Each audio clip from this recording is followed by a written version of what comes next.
হাসান। সুতরাং আজ পর্যন্ত ভারত পৃথিবীর বুকে কোন ভ্রান্ত মতভাব পোষণকারী ওয়াহাবিগণ একত্রিত হয়ে কোরআন হাদিস ইজমা কিয়াসের আলোকে কিয়াম করাকে আজ অবধি নাজায়েজ প্রমাণ করতে পারেনি। কিয়ামতের সেখান পর্যন্ত কিয়াম করাকে দলিলের আলোকে নাজায়েজ প্রমাণ করা সম্ভব হবে না, হবে না, হবে না। বেশক সুবহানাল্লাহ, জোরে বলেন না সুবহানাল্লাহ। হাদিসটি কোথা আছে? মিশকাত শরীফ দ্বিতীয় খণ্ড 403 পৃষ্ঠা বর্ণিত হয়েছে। আর এই হাদিসটি আছে ব্রাদার ইসলাম আপনার আবু দাউদ শরীফ লেবানন বাইতুতে 3011 পৃষ্ঠা হাদিস নাম্বার 4775। আর আবু দাউদ শরীফ ভারতের তৃতীয় খণ্ড 658 পৃষ্ঠা এই হাদিস শরীফটি আছে। এই হাদিসটি নাসাই শরীফ লেবানন বাইতুতে পেজ নাম্বার 1077 হাদিস নাম্বার 4776। হাদিসটি আপনার বর্ণিত হয়েছে। আর এই কানার দল হাদিস খুঁজে পায় না। 500 টাকা মহিলার তরফ থেকে 500 টাকা দিয়েছে। হাদিসের বাংলা অনুবাদ শুনলেন যে হযরত আবু হুরায়রা রাদিয়াল্লাহু তাআলা বর্ণিত, তিনি বলেন যে আমার রাসূলুল্লাহ সাল্লাল্লাহু আলাইহি ওয়াসাল্লাম আমাদের সঙ্গে মসজিদে বসে আমাদেরকে হাদিস শোনাতেন। আমাদেরকে মসজিদে বসে নবী আমাদেরকে হাদিস শোনাতেন। তো ফায়দা কমা কুমনা নবী যখন দাঁড়াতেন, ফায়দা কমা নবী যখন দাঁড়াতেন, কুমনা কিয়ামান আমরাও দাঁড়ানোর মতো দাঁড়িয়ে যেতাম। সুবহানাল্লাহ, বলেন না জি, কুমনা কিয়ামান আমরাও আদব সহকারে দাঁড়িয়ে যেতাম, দাঁড়ানোর মতো দাঁড়িয়ে যেতাম। কতক্ষণ দাঁড়িয়ে থাকতাম? তো বলেন যে যতক্ষণ পর্যন্ত নবী কোন পবিত্র স্ত্রীর ঘরে প্রবেশ না করতেন ততক্ষণ পর্যন্ত আমরা দাঁড়িয়ে দেখতাম।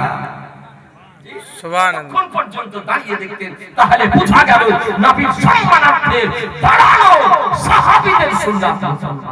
সুবহানাল্লাহ, হয়তো বলবেন সাহাবীগণ দেখে দাঁড়িয়েছে, আমরা তো দেখতে পাই না, আমরা দাঁড়াবো কেন? আপনি দেখতে পান না, এটা আপনার পন্থী, আপনার দুর্বলতা। নবীকে দেখা যায় না?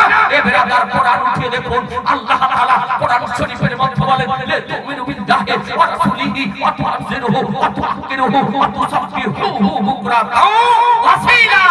তোমরা আল্লাহর উপরে ঈমান নিয়ে এসো, নবীর উপরে ঈমান নিয়ে এসো, আর তার নবীর মহত্ব বর্ণনা করো ও সম্মান প্রদর্শন করো। নবীর সম্মান করো।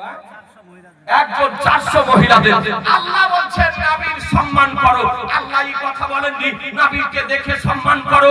আল্লাহ মুতলাক বলেছেন নবীর সম্মান করো।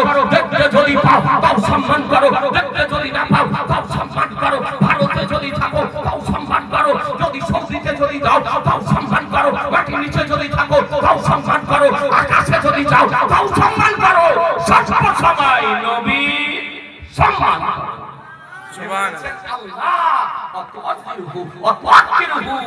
তার মহত্ব বর্ণনা করো, তার সম্মান প্রদর্শন করো। মুসলমান আপনাদেরকে বলতে চাই, দাঁড়িয়ে সালাম পড়া শরীয়তের বিধানে চাই।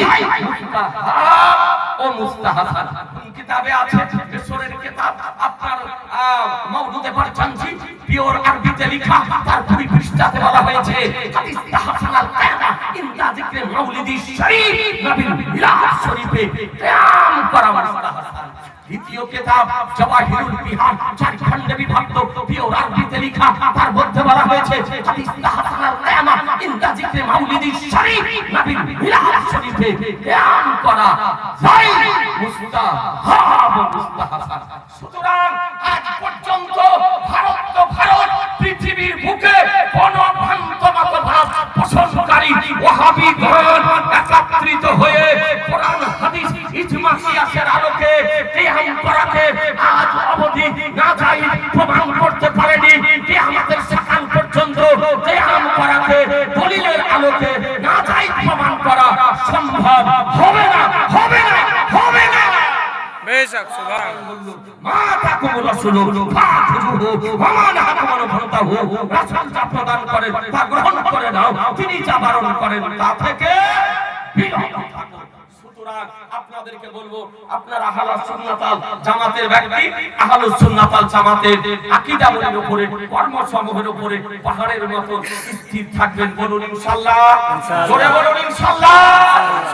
কোন যুবক, কোন জওয়ান, কোন তরুণ, কোন ইয়ং, কোন ভাই যদি ভুলবশত কারো প্ররোচনায় প্ররোচিত হয়ে যদি কোনো ভ্রান্ত মতবাদে গিয়ে যদি থাকেন, দেওবন্দিতে যদি গিয়ে থাকেন, তাবলীগে যদি গিয়ে থাকেন, ওয়াহাবিতে যদি গিয়ে থাকেন, লামাধাবিতে যদি গিয়ে থাকেন, শিয়াতে যদি গিয়ে থাকেন, কাদিয়ানিতে যদি গিয়ে থাকেন, আপনার জন্য এখনো তওবার দরজা খোলা আছে।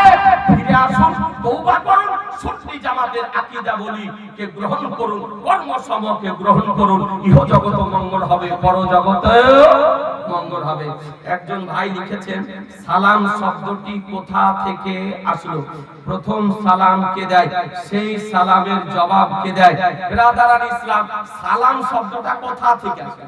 এটা তো কোরআন শরীফের ভাষা, সালাম। এটা কোরআন শরীফের ভাষা। আল্লাহ তাআলা বলেছেন, ইয়া আইয়ুহাল্লাযীনা আমানু সাল্লু আলাইহি ওয়া সাল্লিমু তাসলিমা। এটা নবীর উপরে সালাম দেওয়ার জন্য বলেছে। আর আসসালামু আলাইকুম এটা হচ্ছে আমার রাসূলুল্লাহ দেওয়া সুন্নাহ। সালাম দেওয়া হলো নবীর সুন্নাহ। এই সালামের প্রচলন কোন নবীর যুগে আপনার ছিল না। এটা আল্লাহ তাআলা আমাদের নবীকে বিশেষভাবে প্রদান করেছেন যে আমার সালাম দেওয়াটা হলো আমাদের নবীর সুন্নাহ, আমাদের নবীর সুন্নাহ। আর উত্তর দেওয়াটা হলো ওয়াজিব।